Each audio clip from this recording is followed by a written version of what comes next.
Welcome to Industrial Applications Level 2. This is Working with Branches Part 6, Expanding the Right Rail.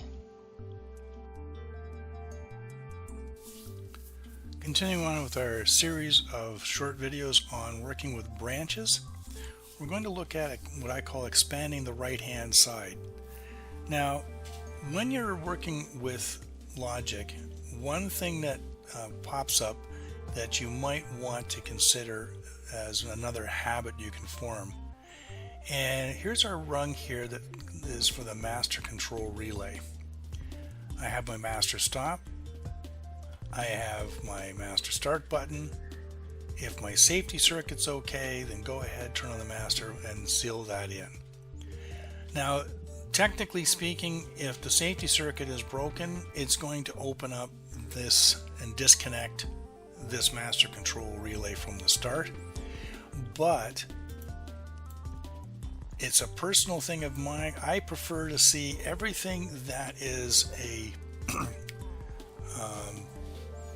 permissive, that can turn off the circuit quickly and safely.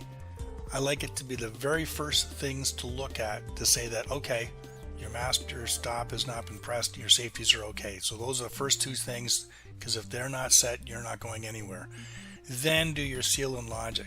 Now, that's not a hard and fast rule, as long as the position is that they're going to open it, but I find it quicker and easier to find. And when I write logic, I try to keep the permissives, the primary permissives, the master stops, the safety stops, I put them the closest to the left hand rail. Okay, so I've got this one little quick master control relay circuit. It's going to energize that, and I'm going to start putting it to work. Now, I've got a bunch of rungs here. So I've got a master control relay contact there, I've got one contact there, and it's getting to look cluttered. So now that I have this set up, why do I need to have this rung down here as completely independent? And this automatic, if that's manual and this is automatic, I don't see anywhere here where it has the master control relay. It should actually be included. So this is where we can really use the power of branching. So what I'm going to do is I'm going to click here and I'm going to go Control 8. And what it's just done is it's put a branch that goes around all of this logic. So now my master control relay, this automatic, should be within that master control relay. And here's my safety circuit. Okay, again, that should be one of my primaries. The other thing that I like to do is anytime it's a safety circuit or a stop switch, even though I've got it up here on my master control relay, it doesn't hurt to repeat them. And there's a number of reasons for that, but one of them is that, again, last order wins, and we are all about control. We want to make sure that if that rung needs to stop because the safety circuit's broken or a knee stop has been pressed, then it doesn't matter if it's repeated 1,000 times, as long as it stops the process the way it's supposed to. That's the primary function of it. Otherwise, you're not controlling it. But anyway, let's get back to that. So we've got here that, well, I've got this no mode. Let's take care of that. I'm just going to drag and drop those contacts in that output. And I'm just going to, again, right click, highlight the left bottom, and I'm going to go Control 8. I've already taken care of that because my safety circuit's there, so I'll set up for maintenance. And you can see I need to have this little branch, so I'm going to go to my branch instruction. Let me put it there. Okay, I'm happy with that. And then I'm going to turn on my pilot light.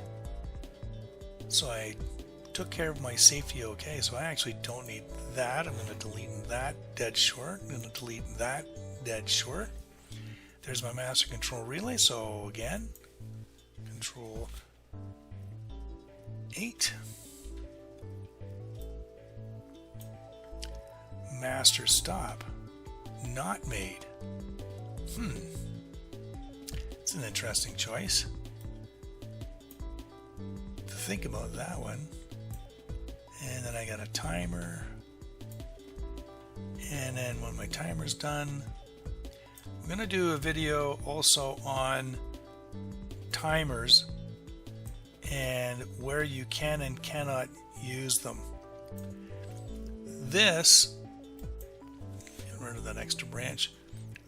Keep in mind that this Q is equivalent to one of these coils, and you can't, if I were to take another coil and try to put it here, it's not letting me. It says no, you can only have one coil output. Timers and counters are an exception with that Q. That coil that turns on internally inside the contract, and the instruction, pardon me, then turns on this particular bit. So it's like a contact coil at the same time. So there are times you can do that, but there are other times you can't take advantage of that. It will cause you grief. We're going to do that in another video. So let's just see if I've got all these done. I think I have one more rung, manual control oven, so I'm going to need that. Still have the master control, so I'm just going to do this. I'm going to control 8 one more time. Drag that. Drag that. The oven's not clear. And then we're clear to shut down. And this is now redundant. And this is now redundant. So now I have almost all of my operations for my automatic, manual, and shutdown all on one rung, controlled by the master control relay. It has its advantages and it has its disadvantages. You can get into very large, nested, confusing looking logic. This particular case, we're okay simply because there's not a whole lot here, and it's pretty much a judgment call.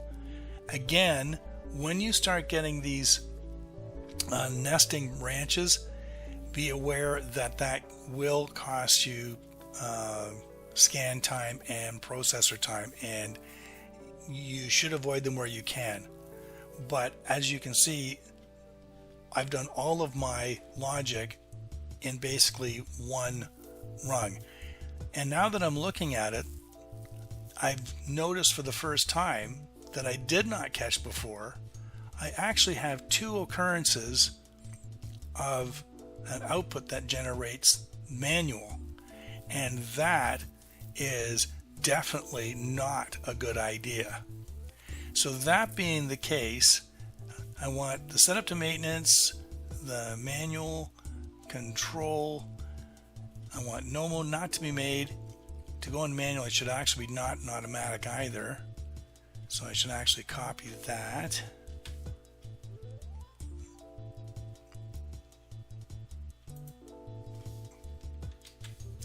So not an automatic, that'll give me manual. Or if the master stop's not made, so I'm going to put a branch. Now I should be able to, in the old days, used to be able to just expand that all over, but it doesn't do that. So I'm going to have to figure another way to make that work. So let's do this. I'm going to take a branch and I'm going to put it around my output coil. And then I'm going to sneak all these inside.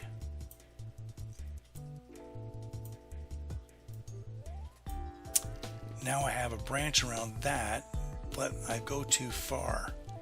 Darn, that's not what I wanted.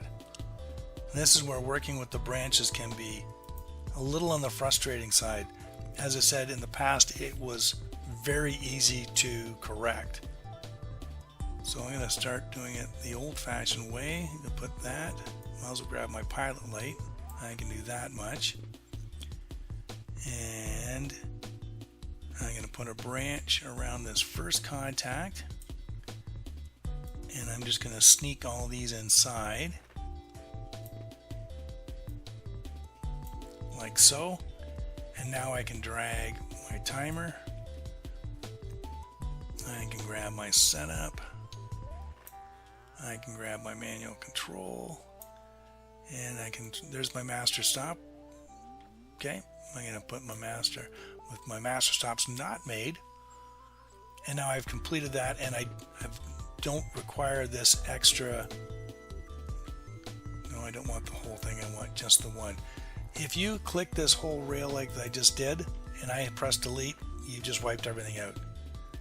So, just like they say, watch where you point that thing. Watch where you do your clicking and deleting. Okay, so I've now simplified that, and I can now double check that I don't have duplications on some of my other outputs. All of that because I've created one super branch that allows me to look at all of the logic in my choice here of manual, automatic, or no mode, etc. Some of that could be cleaned up a little tidy, make it a little tidier, but the essence of it is there. All of that, again, it's important to keep in mind. It's not for every situation. It's very, very much a what's the word I'm looking for? Situational condition. This particular case, a smaller program, it's kind of nice to see all that because you know right away what you're going to get to set up manual, automatic, and no mode. Yes, it's cluttered. Yes, I should make that neater and tidier. I agree with you wholeheartedly. But the fact is, everything that I need to know is boom, basically in one rung of logic. If I were to do that for the entire project, yeah, that's unworkable. The other thing is that you may want to find it easier to have individual rungs. There's nothing wrong with doing individual rungs. It may actually help you in certain circumstances. You saw the difficulty I had getting this branch to behave the way I wanted it to behave. If it was on its own separate rung, wouldn't be an issue. The only caveat that I'll point out again is do not duplicate your outputs. We're going to show you in another video how to use something called the cross-reference and how to hunt down and find duplicate outputs. That's in a future video.